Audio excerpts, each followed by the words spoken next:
twongeye kubashimira. Uno munsi twongeye twabateguriye amateka y'u Rwanda, twongeye twabateguriye bimwe mu bintu wibaza ku Rwanda. U Rwanda rwawe waba utuyemo, ese mbere y'uko uruzi rwari rwarabayeho gute? Mbere y'uko haza itangazamakuru, mbere y'uko haza itumanaho, rwari rumeze gute? U Rwanda rwemeze gute? Rero ikintu twabateguriyeho ubu, tugiye kubabwira amateka y'u Rwanda, uko abami bagiye bakurikirana, ndetse tubabwire na bimwe mu bintu ubwami bwari bushingiyeho mbere, ukuntu igihugu cyari kibayeho. Ese ubwami mbere y'uko habaho umwami habanzaga iki? Byabaga bimeze gute? Tega amatwi wicare wige kandi wumve ibikugenewe, wumve utazi yava ntamenye iyo ajya. Rero banza umenye aho uva, ubundi umenye kugera aho ujya. Ubundi buriya ubwami bwari buyobowe n'ibice bitatu. Hari hari ingoma, ubwami ndetse n'abiru. Rero duhere ku gice cya mbere cy'ingoma. Ubundi ingoma niyo yari ikomeye mu gihugu. Mu gihugu ingoma nicyo kintu cyari gikomeye, niyo yari ikomeye cyane kurenza n'umwami, kubera yuko ingoma ntiyavagaho, ariko umwami yavagaho, undi mwami akaza agasangaho ya ngoma, undi akaza agasangaho ya ngoma. Urumva yuko umwami arakomeye kurenza ingoma. Ingoma nicyo kintu cyari gikomeye cyane. Mu Rwanda, nk'ubu mu Rwanda habayeho ingoma ebyiri, imwe yitwa Rwoga, indi ikitwa Karinga. Impamvu habayeho ingoma ebyiri, ntihabeho ingoma imwe paka u Rwanda rutangiye kugera rusoje. Ubundi Gihanga yahanze Rwoga, noneho ku bwa Ndahiro Cyamatare, Rwoga yaje kwibwa, ndetse n'Abanyabungo, Sibura, ndetse na bene se ba Ndahiro Cyamatare barimo Juru na Bamara baje kuyiba, ntawe uzi aho yarengeye. Rero Ruganzu wa kabiri Ndoli agarutse ku bwami, byari ngombwa yuko yongera akaba indi ngoma y'ingabe, yongera ikajya ku butegetsi, yongera ikajya ku butware. Rero niyo mpamvu babashije guhanga Karinga. Rero ingoma nicyo kintu gikomeye. Ikindi cyari gikomeye cyari umwami. Umwami yari umuntu, yaricaga agakiza, mu gihugu yari nk'Imana. Umwami icyo yategekaga nta muntu n'umwe wari ufite uburenganzira bwo kugikuraho. Iteka yashyiragaho nta n'umwe wari ufite kurikuraho. Umuntu yanze, umuntu aciye mu gihugu, nta n'umwe wari ufite uburenganzira bwo kuvuga ngo aravuguruza umwami. Rero ikindi cya gatatu, ari nacyo mugomba kubanza kumvaho, cyari ubwiru.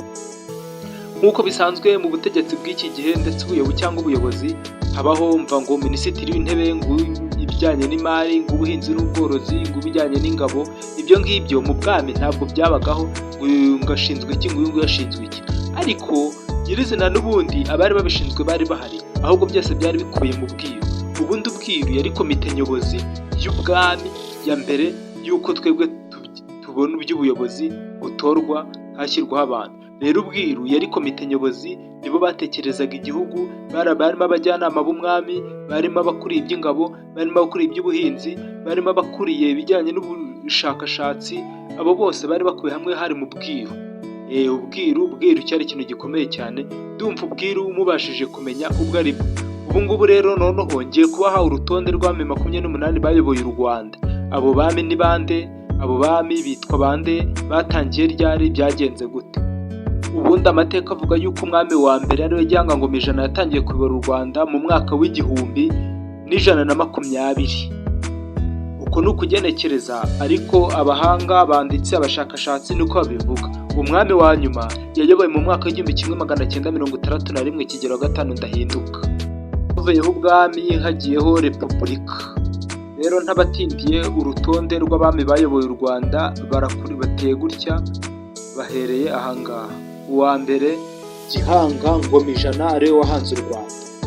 Yasimbuwe na Kanyarwanda Gahima. Kanyarwanda Gahima yasimbuwe na Yuhi Musindi. Yuhi Musindi yasimbuwe na Ndahiro Ruyange. Ndahiro Ruyange yasimbuwe na Ndahiro Ndoba. Ndahiro Ndoba yasimbuwe na Ndahiro Samembe. Ndahiro Samembe yasimbuwe na Soro Samukondo. Samukondo yasimbuwe na Ruganzu wa mbere Bwimba. Ruganzu wa mbere Bwimba yasimbuwe na Cyilima Rugwe. Cyilima Rugwe yasimbuwe na Kigeli wa mbere Mukobanya. Kigeli wa mbere Mukobanya yasimbuwe na Mibambwe Sekarongoro. Mibambwe Sekarongoro yasimbuwe na Yuhi Gahima. Yuhi Gahima yasimbuwe na Ndahiro Cyamatare. Ndahiro Cyamatare yasimbuwe na Ruganzu wa kabiri Ndoli. Ruganzu wa kabiri Ndoli yasimbuwe na Mutara Semugeshi. Mutara wa mbere Semugeshi yasimbuwe na Nyamuheshera, Nyamuheshera yasimbuwe na Mibambwe Gisanura, Mibambwe Gisanura yasimbuwe na Yuhi Mazimpaka, Yuhi Mazimpaka yasimbuwe na Cyilima Rujugira, Cyilima Rujugira yasimbuwe na Kigeli Ndabarasa, Kigeli Ndabarasa yasimbuwe na Mibambwe Sentabyo, Mibambwe Sentabyo yasimbuwe na Yuhi Gahindiro, Yuhi Gahindiro yasimbuwe na Rwogera, Rwogera yasimbuwe na Kigeli wa kane Rwabugiri, Kigeli wa kane Rwabugiri yasimbuwe na Rutarindwa, Rutarindwa yasimbuwe na Yuhi Musinga, Yuhi Musinga yasimbuwe na Mutara Rudahigwa, Mutara Rudahigwa yasimbuwe na Kigeli wa gatanu Ndahinduka. Abami bose ngo ba! Abami bayoboye u Rwanda mwabiyumviye, mwiyumviye abami bose uko ari 28 bayoboye u Rwanda, bose uko inyandiko zibigaragaza ni abangaba baba barayoboye u Rwanda. Mwabashije kumva n'ingoma n'ingoma ngabe, mwumva ubwami, mwumva ubwiru. By'ukuri ntacyo na kimwe muzatuburana, n'andi mateka ari imbere, n'andi mateka ari hafi kubageraho.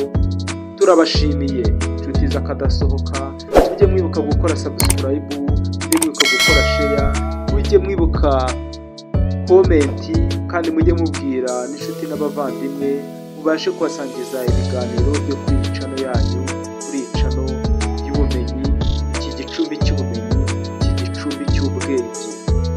Turabashimiye. Imana y'u Rwanda ikomeze ibatere icyuho.